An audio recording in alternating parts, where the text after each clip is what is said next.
Today we're going to learn about GOC, which refers to General Organic Chemistry. Let's first begin with the basic principles of General Organic Chemistry. First we'll discuss about the stability of charge, which depends on two factors. The first one is VCD and the second is electronegativity. VCD simply stands for volume charge density. Hence, we can define VCD equals to charge upon size, and therefore VCD is inversely proportional to size. Now the thing you should remember is that stability is inversely proportional to VCD, and because VCD is inversely proportional to size, we can write that stability is directly proportional to size. Before moving further, I would like to remind you that you must sit with pen and paper and note down whatever is written on the board. One thing you must keep in your mind is that relation above is applicable for same charge. Let me explain this with an example. If we take F minus and Cl minus and compare the stability between two, Cl minus will be more stable because stability is directly proportional to size as per VCD. But between two elements possessing different charge, this is not applicable. Now, moving on to our next factor influencing stability of charge, electronegativity. It is defined as tendency to strongly hold the valence electron or capacity to hold negative charge. We must understand factors on which electronegativity depends.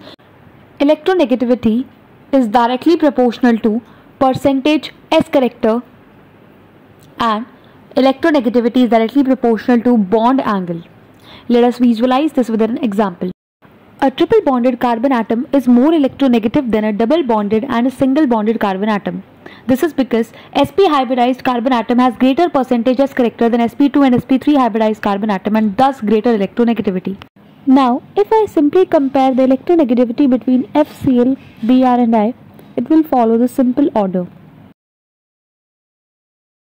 Let's take a look at another factor on which electronegativity depends, and that is exocyclic bond angle. Let me explain you this by help of a simple example. As you can see yourself that exocyclic bond angle of cyclopropane is greater than cyclobutane, and thus negative charge is more stable on cyclopropane. We can conclude that negative charge is more stable on more electronegative atom. Now, if I ask you to compare stability between Cl minus and F minus, you will simply say that Cl minus is more stable than F minus as per VCD. But if we take electronegativity as deciding factor, this doesn't hold true, because we just learned that negative charge is more stable on more electronegative atom. Let's end this confusion, and I'll tell you when and where to use electronegativity or VCD as deciding factor. If comparison is between two atoms belonging to same period, electronegativity will dominate.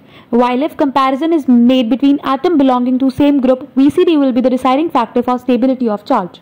Let's discuss few questions. You can simply pause the video and try to answer. Between SH minus or Cl minus, which will be more stable? Of course Cl minus, because both belong to same period, and hence electronegativity is the deciding factor. Moving on to our next question, which is more stable here. R is any alkyl group. Simply answer is Rs minus, since both belong to same group, thus the deciding factor is VCD. Let's move on to special case. What if both electronegativity and VCD are involved? What should be our approach in such questions? Let's understand this with the help of an example. What if I ask you to compare stability order between NH2 minus, F minus, OH minus, Cl minus and pH2 minus? As we can see, elements of both same group and same period are involved in this. In such cases, usually the priority is given to VCD, and therefore negative charge on third period element is more stable than second period element. We will thus place Cl minus and pH2 minus first. Since both belong to same period, electronegativity can decide further. Similarly, we can arrange F minus, OH minus and NH2 minus based on their stability depending on electronegativity. Now, an important point you must remember is that negative charge on sp hybridized carbon is more stable than sp3 nitrogen. Let's learn application of concepts we have studied till now. The first one is acidic strength. You must remember that acidic strength is directly proportional to stability of its conjugate base. Don't worry, I'll teach you what is conjugate base exactly. We know that acids give H plus inside solution. If I remove one H plus or proton from acid, it becomes its conjugate base. For example, ROH यानी alcohol का conjugate base है RO-. It is obtained after removing one H plus. Similarly, conjugate base of CH triple bond CH or acetylene will be CH triple bond C minus. Let's try to solve few questions. Compare acidic strength of H2O, H2S and H2SC. First, we'll make its conjugate base, that is OH minus, SH minus and SCH minus respectively. Since key elements belong to same group, VCD will be the deciding factor for the stability of conjugate base, and the order will be SCH minus greater than SH minus greater than OH minus. Same order will be followed for acidic strength because it depends on the stability of conjugate base. Now, pause your video and try to answer the next question. Between ROH and RSH, which is more acidic? Of course, RSH will be more acidic due to stable conjugate base. And the deciding factor for stability here is VCD. We have already learned how to compare stability using VCD and electronegativity. Now, before ending today's lecture, I am giving you a last question. What if I ask you to compare acidic strength between methanol and ethanol?